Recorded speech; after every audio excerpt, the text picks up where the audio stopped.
Selama ini aku ingin banget mempertahankan perkawinan, tapi aku udah nggak bisa dan nggak sanggup lagi juga sama perkawinan.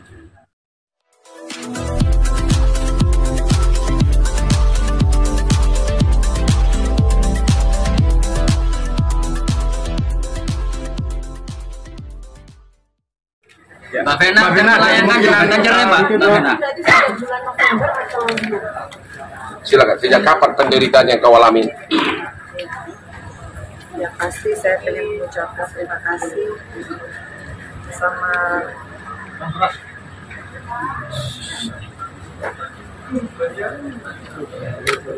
yang pertama sama ketua DPD yang pertama kali aku video call. Ketua DPP Perindo Surabaya. Yang bisa pertama kali aku hubungin adalah ketua DPD yang benar-benar melihat gimana aku berdarah-darah pada saat itu. Kalau enggak, beliau ngangkat telepon, aku udah nggak tahu apa yang terjadi sama aku. Kedua, aku juga terima kasih sama teman-teman Kapolres Kediri yang dari awal aku belum ada pendamping hukum. Aku bikin BAP. Ngadu sendiri, datang sendiri, tertati-tati kesakitan. Benar-benar secara profesional aku diproses. Kemudian kepada teman-teman dari Polda Jawa Timur, Bapak Kapolda, semua Bapak, masuk Bapak Demanto, Bapak Tony, Bapak Toto, Bapak Hendra, Bapak Suwancono, Bapak Ibu Masita. Akhirnya aku bisa speak up. Apa yang penderitaan aku 3 bulan yang aku selama ini benar-benar aku bingung mau ngapain, mau ngomong sama siapa. Tapi qadarullah, dengan ada peristiwa berdarah itu akhirnya aku bisa dengan berani aku mengungkapkan bagaimana penderitaanku secara psikis yang selama ini aku ingin banget mempertahankan perkawinan, tapi aku udah nggak bisa dan nggak sanggup lagi juga sama perkawinan. Masih banget sama adikku, sama bapakku, sama anak-anakku, saya antara Vena. Mbak Vena, tanggapannya terkait permintaan maaf Ferry? Kita proses hukum dulu, lihat dulu nanti jawaban dia. Mudah-mudahan dia datang hari Senin, itu aja dulu. Ya, kita belum bisa komentar apapun sekarang. Gugatan cerai, Bang. Kenapa? Lapor pidananya apa yang dilakukan? Katanya pernah kamu telepon saya mau gugat cerai, bener nggak? Saya memang merasa ini udah cukup, kekerasan ini udah cukup. Saya cuma ingin fokus sama pekerjaan saya, sama anak-anak saya, dan insya Allah pulang dari Jakarta saya akan bercerai. Mbak Vena, apakah mengalami trauma hingga saat ini, Mbak? Saya sangat trauma. Sebetulnya saya sebelum berangkat ke Kediri, saya sudah asam lambung. Saya sudah ingin mengakhiri, tapi saya nggak tahu karena sebagai perempuan saya selalu ingin mempertahankan perkawinan. Saya selalu ingin mencintai, menghargai suami saya, makanya ke dapil pun saya bawa. Tapi saya nggak mengira di dapil saya tuh aku berikan ke diri yang mestinya saya bisa berkarya buat masyarakat. Tapi disitulah saya mengalami KDRT berat. Disitulah saya sebetulnya merasa ini sudah Allah melindungi saya. Karena kalau tidak pada saat itu saya bisa video call dengan ketua DPD dari Perindo dan tidak segera diangkat karena live video call itu memperlihatkan bagaimana saya berdarah-darah. Mungkin pada saat itu saya udah nggak selamat kan.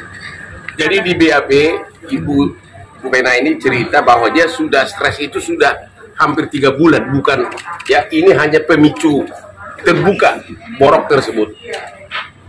Ini Klimaks dari semuanya. Mbak Vena sebelumnya nggak tahu kalau perilaku Bang Ferry seperti itu.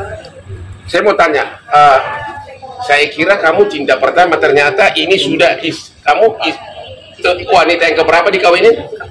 Berapa? Keempat. Aku baru 1. Ya jadi rupanya sudah kamu kayak ada cerai baru kamu dikawin yang keempat. Sudah 4 wanita gitu. Iya. Apakah sebelumnya terjadi kekerasan seperti ini, Mbak? Di awal pernikahan? Apa pengakuan istri sebelumnya? Pengakuan istri yang terakhir, Mbak Alia, kemarin juga sempat memberitahu saya sebelum saya menikah. Tapi saya tidak pernah menggubris karena saya merasa saya mencintai Ferry apa adanya dulu. dan saya menerima segala konsekuensi dari segi pekerjaan dia, dari segi penyakit dia. Apa yang kamu dengar? Tapi kalau dari terakhir dari istri yang terakhir, Yang keberapa itu? yang ketiga, Yang ketiga. dan dia memang menyebutkan kalau mungkin bisa dilihat juga di beberapa tayangan bahwa memang perilaku asal, secara verbal, membanting-banting barang, kemudian membanting istri, ya itu masalah. Tapi kalau buat saya sekarang, alhamdulillah saya sudah mendapatkan keadilan saya.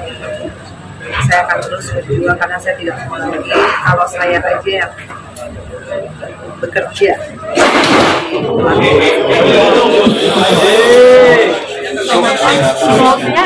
Apalagi orang lain.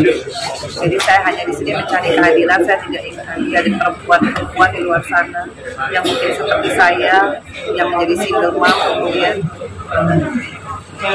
tidak pernah menyangka, karena jujur saya melihat Ferry adalah dari hijrahnya dia. Jadi saya pikir masalah dia tidak pernah saya menjadikan saya mundur pada saat itu, meskipun beritanya jelek. Tapi saya yakin kalau dia memang benar-benar berhijrah pada saat saya berdarah-darah, mestinya dia tidak pernah menghalang-halangi saya untuk saya meminta bantuan.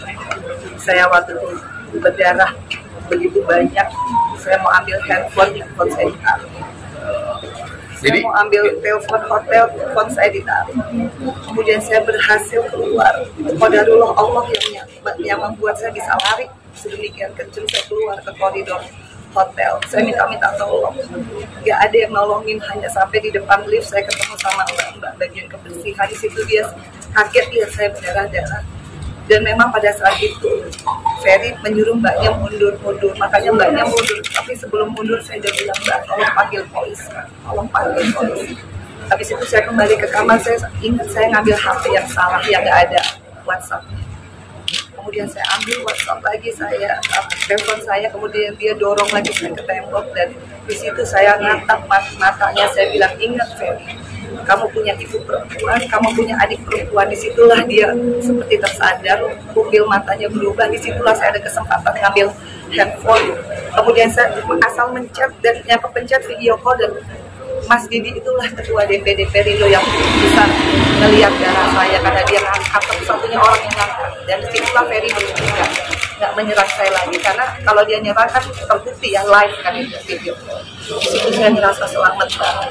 Dan yang bikin saya kecewa adalah begitu petugas hotel datang, ditanya kenapa nih Pak Ferry, dan Mas Ferry bilang bukan saya melakukan. Di situ saya kecewa. Sebagai seorang perempuan, anggaplah suami khilaf.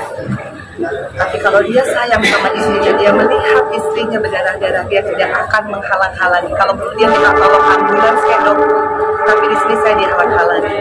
Dan saya ingat benar begitu polisi datang, ditanya kembali, Pak Ferry ada apa ini? Dia masih bilang, saya melakukan. Saya tidak tahu apa-apa. Di situ rasanya saya sebagai istri sudah cukup bahwa dia bisa berbohong, dia bisa memanipulasi semua orang dengan alibi-alibi saya, alibi-alibi dia. Dan di situ saya ngerasa sudah saya ingin cerai karena saya nggak ada yang saya pegang lagi. Kalau seorang imam sudah bisa berbohong, dia tidak punya prinsip dalam hidupnya, apa yang saya bisa pertahankan? Kecuali saya mencari keadilan di sini, di kepolisian. Kecuali saya juga melindungi karena saya nggak mau mati konyol. Dan kecuali saya harus benar-benar bisa memberikan satu pembelajaran bahwa perempuan harus nikah. Apapun itu, sesedih apapun. Itu sudah jadi komitmen saya. Jangan lupa ya di subscribe dan nyalakan lonceng notifikasinya.